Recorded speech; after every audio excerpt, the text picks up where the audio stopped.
মার্চে তৃতীয়বারের মতো বোলিং অ্যাকশন পরীক্ষা দিতে যাচ্ছে সাকিব আল হাসান। মার্চের মাঝামাঝি সময়ে ইংল্যান্ডে সাকিব এই পরীক্ষা দিবেন বলে জানা গেছে। অবশ্য এর আগে বোলিং অ্যাকশন ত্রুটি নিয়ে কাজ করতে ইংল্যান্ডের স্থানীয় এক কোচের সাথেও তিনি কাজ করবেন। দেশের শীর্ষস্থানীয় পত্রিকা কালের কণ্ঠকে সাকিব আল হাসানের এক ঘনিষ্ঠ সূত্র জানিয়েছেন, এবারের পরীক্ষা আগের ইংল্যান্ডের স্থানীয় কোচের সাথে বোলিং ত্রুটি নিয়ে কাজ করবেন তিনি। সেই উদ্দেশ্যে ইতিমধ্যে সাকিব যুক্তরাষ্ট্র থেকে ইংল্যান্ডে পাড়ি জমিয়েছেন।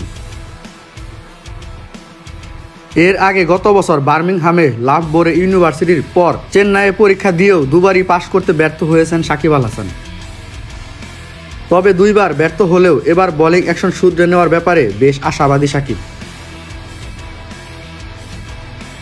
সে কারণেই তাড়াহুড়ো না করে প্রায় 3 মাস সময় নিয়ে আবারও পরীক্ষা দিতে যাচ্ছেন সাকিব। অবশ্য ফলাফল হাতে পেতে এপ্রিল পর্যন্ত অপেক্ষা করতে হবে তাকে।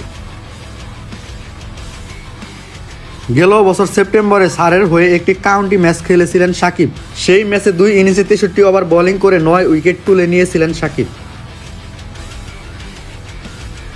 শেষমেশ তার দল জিততে ব্যর্থ হলেও নিজে বোলিং অ্যাকশনের নৈপুণ্য প্রশংসা কুড়িয়ে নিয়েছিল সাকিব। তবে সেই ম্যাচটাই যেন কাল হয়ে দাঁড়িয়েছিল সাকিবের জন্য। সেই ম্যাচ শেষে ম্যাচ অফিসিয়াল সাকিব আল হাসানের বোলিং অ্যাকশন নিয়ে আপত্তি জানালেই বোলিং অ্যাকশন পরীক্ষা দিতে হয় সাকিবকে। তারপর ইংল্যান্ড ও ভারতে একে একে 2 বার পরীক্ষা দিয়েও উত্তীর্ণ হতে ব্যর্থ হয়েছেন সাকিব। জানা গেছে আঙ্গুলের চোটের কারণে হয়ে গেছে এত বড় সর্বনাশটা।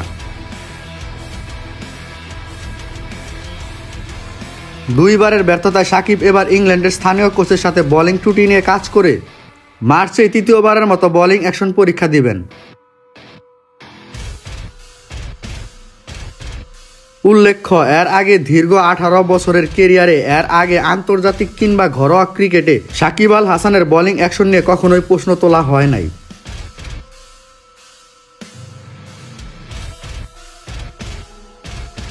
এবার দেখার পালা, প্রথম 2 বার ব্যর্থ হয়ে তৃতীয়বারের মতো পরীক্ষায় সাকিব সফল হতে পারেন কিনা।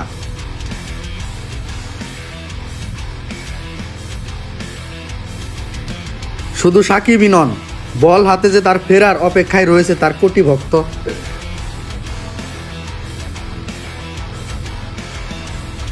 আরাফাত ইসলাম রিয়াদ, স্পোর্টস ইনসাইডার্স।